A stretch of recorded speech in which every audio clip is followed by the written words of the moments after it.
So when you meet new talent, emerging talent, and you're mentoring them, what if you don't have the confidence that they have the level of talent required to achieve greatness? How do you counsel them? What do you say to make them feel confident, to not rob them of that moment, but also steer them in the right direction? I mean, you can't say, you're a zero.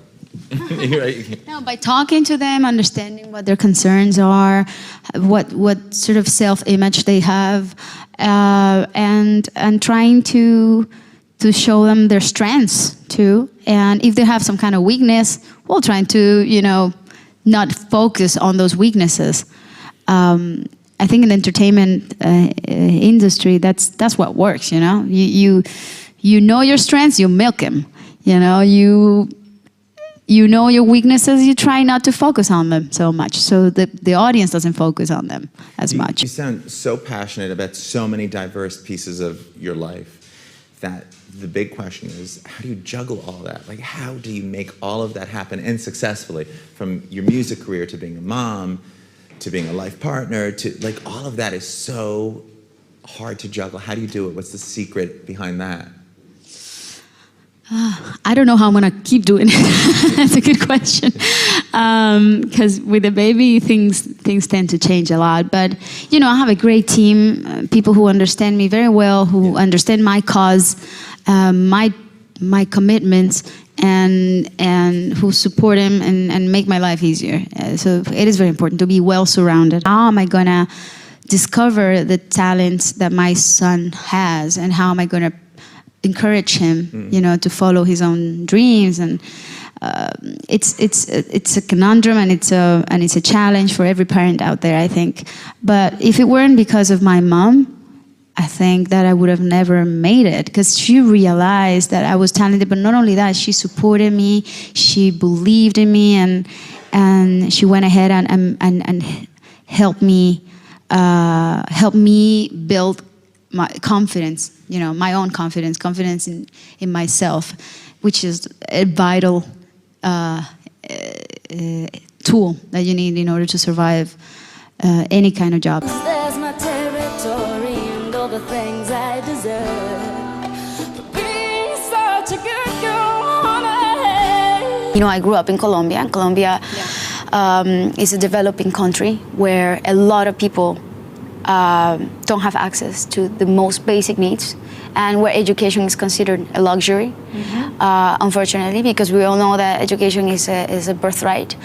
And I just grew up frustrated seeing how many people weren't able to realize their own dreams. When I was 8 years old, my dad underwent an economic crisis, a financial crisis. He lost his business, and we struggled economically for many years. We lost our car, we lost our furniture, and I remember vividly the day I walked in my house and all the furniture was gone because my dad had to pay his debts. And it was quite shocking for me. I was 7, 8 years old, and when I saw this, I was so frustrated, and I'm so upset with my parents because I couldn't understand how they did so poorly in business. I'm like, why?